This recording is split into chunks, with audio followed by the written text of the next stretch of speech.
So there's another question. So Marta, Marta, I think he's called. He's saying this, and this was earlier on, and I think this is in regard to, I was saying that men are more sexually in one way, but women are more sexually in a different way. He's getting into the nuances here a little bit, but he says, what does it mean to be sexual? Definitions matter here. How do you measure such things? I mean, my answer to that was really kind of what we said, which was, I think men are sexual. I mean, because men have much more testosterone, and that, I believe, as much as I understand it, I believe that's kind of the driving force behind desire. So men are much more like geared to, right, I just want to go out and fuck. I want to go and have sex.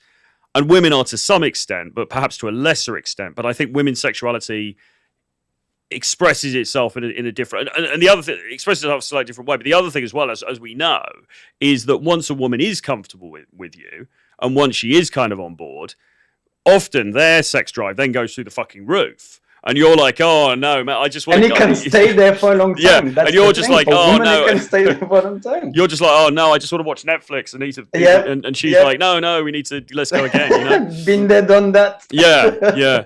So, but they just take a bit more warming up, I suppose, or they got to feel comfortable with you, or it's got to be the right guy, or whatever, right?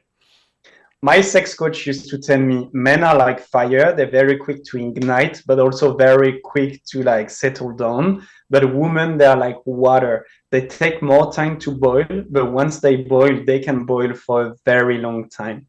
Also, something that it's absolutely key to understand if you want to be sexual with women and to escalate and to talk about sex openly, is that women love sex mentally, emotionally. Like if you talk right about sex, you can make a woman wet in her panties, you know, just by the way you describe what you want to do to her, just by the way you talk, the way you look at her, the way you show your masculine energy, that can turn on a woman. And most of the time, if you do the job right of arousing, exciting women mentally, then in the bedroom, they will do everything that you want. And even more, as you said, it's like, oh my God, I didn't know that you were such a goddess in the bedroom, you know? So for most men, it's very difficult to understand that because like, oh, like, it's not just visual, it's not just physical. But once you understand that if you talk about sex rather than showing, it's like the dick pic, man. Like all men, they think like, hey, I showed you my cock. You must be excited. Well, no, she would prefer that you talk about your cock being so hard right now because of this conversation that you have, rather than you showing it to her.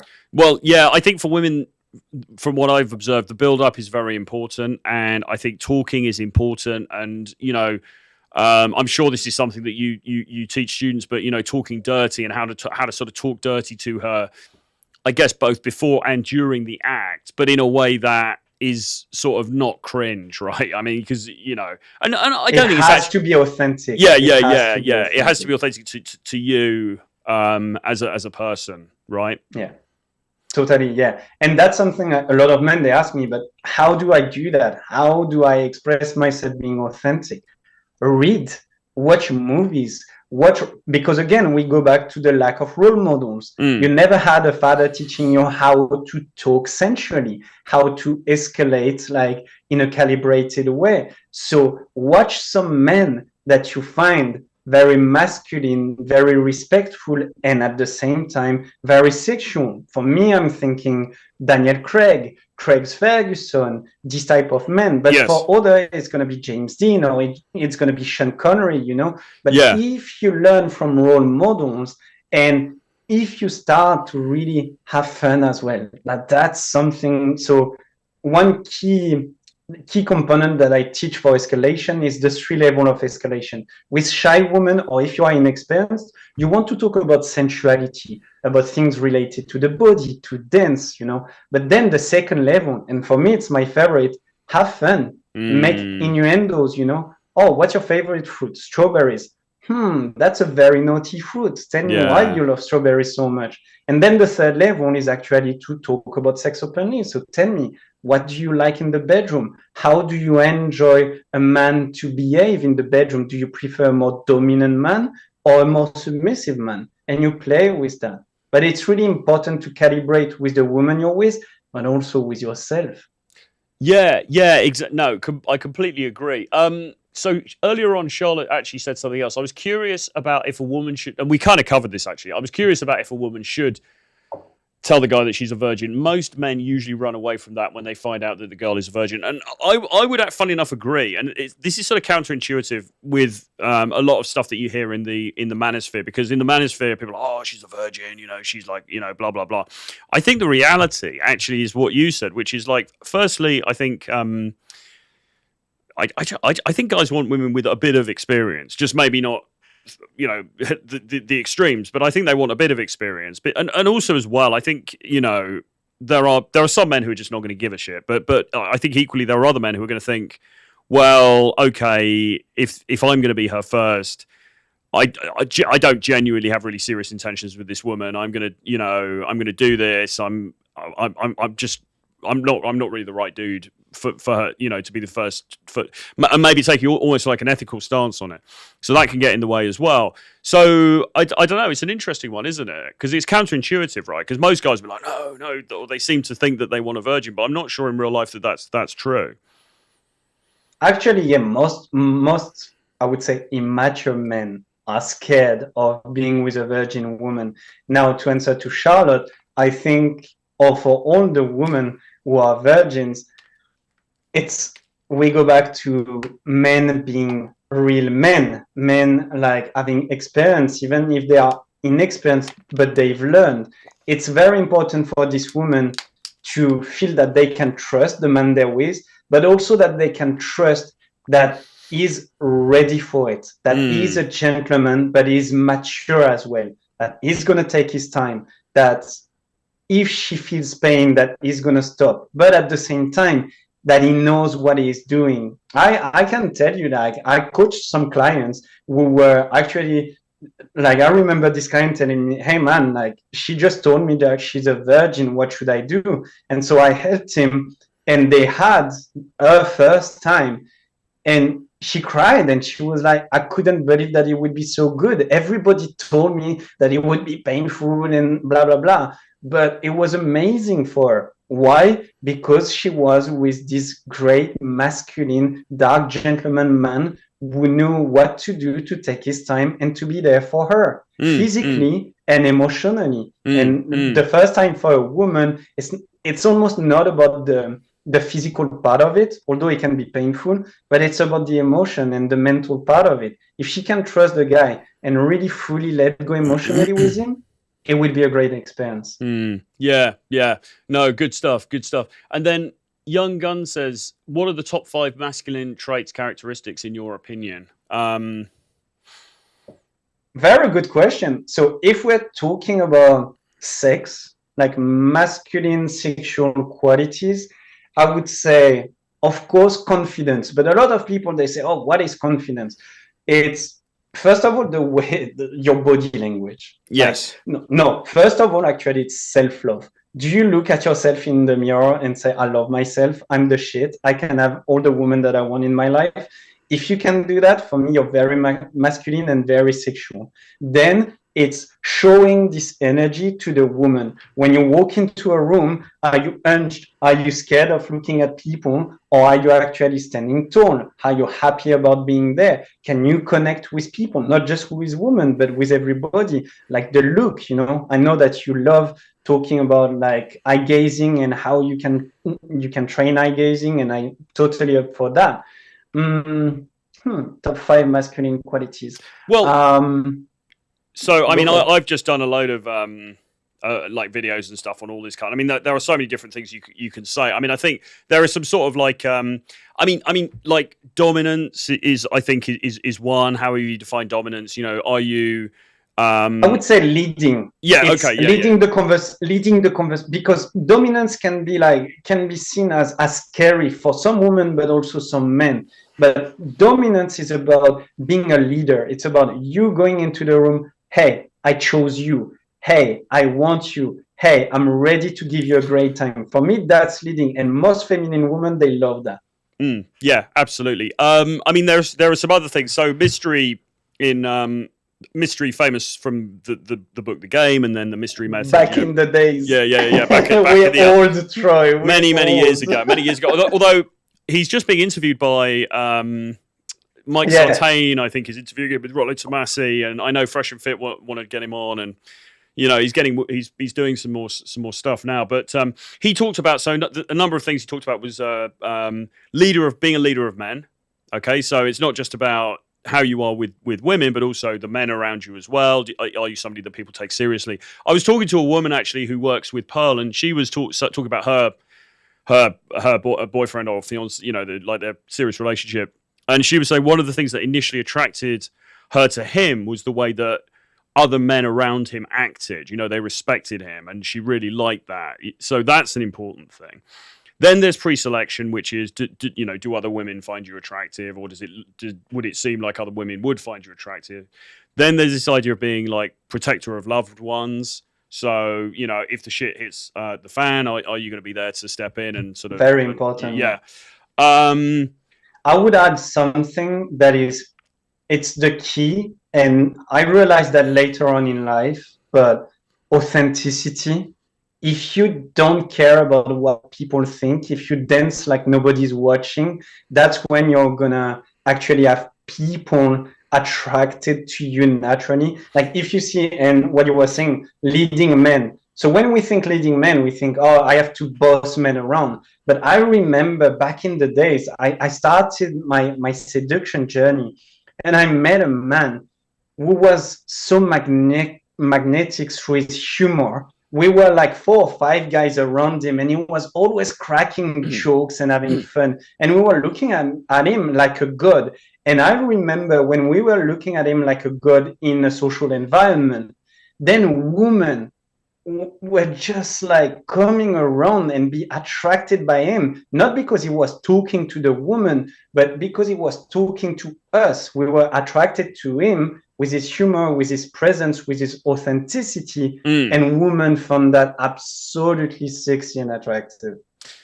Yeah, absolutely. Yeah, for sure. I mean, I think the more socially dynamic you are, the better, whether it's with women or men, really, and ideally both, and this is very tricky for people who class themselves as introverts, although I would kind of class myself as an introvert, and I certainly always, I was very shy and everything. You can change, it takes work, but you can force yourself out of your comfort zone.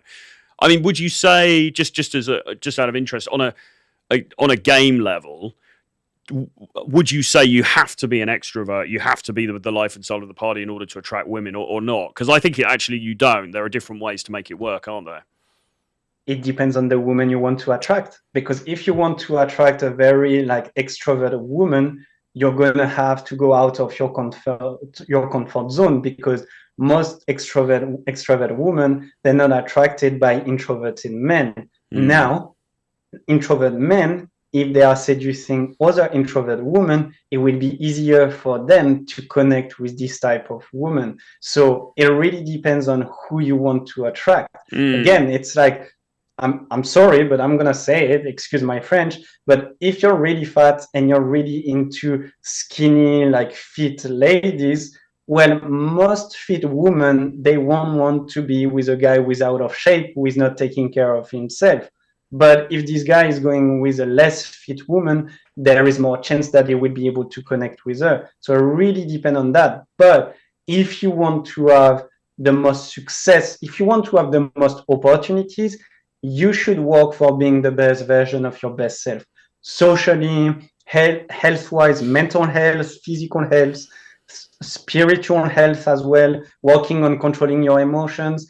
You hear all these men, all women, they love dramas. But how many women, they complain that men, they're always angry, they can't control themselves. So also learn, being a man, being a rock, is also learning how to control your emotions. So as you said, when shit hits the fan, you're not going to be running around like a headless chicken. You know that you can control yourself.